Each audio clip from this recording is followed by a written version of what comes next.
कैसन रही ससुरारी।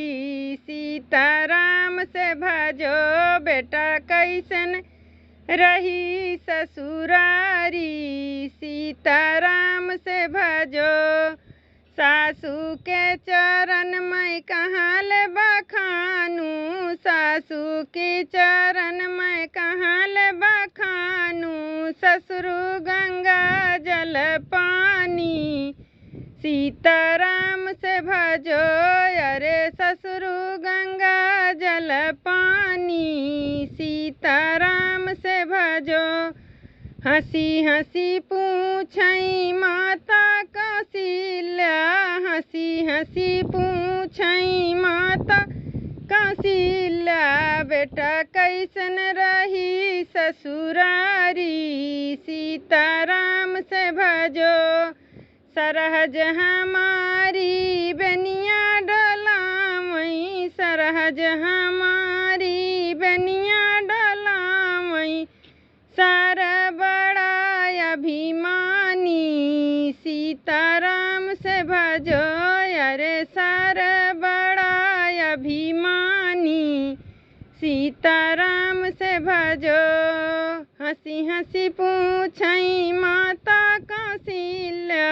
हंसी हंसी पूछई माता कौशल्या बेटा कैसन रही ससुरारी। सीताराम से भजो बेटा कैसन रही ससुरारी।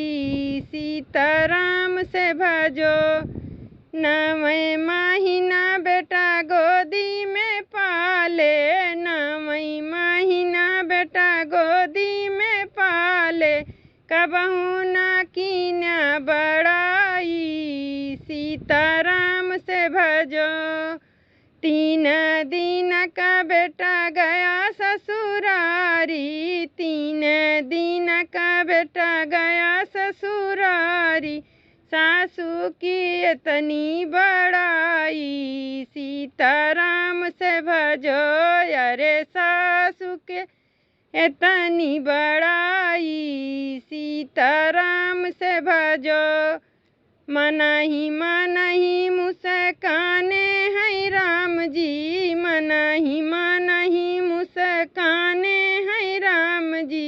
राम लखन और लक्ष्मण मुस्काई। कबहू न जाब ससुरारी।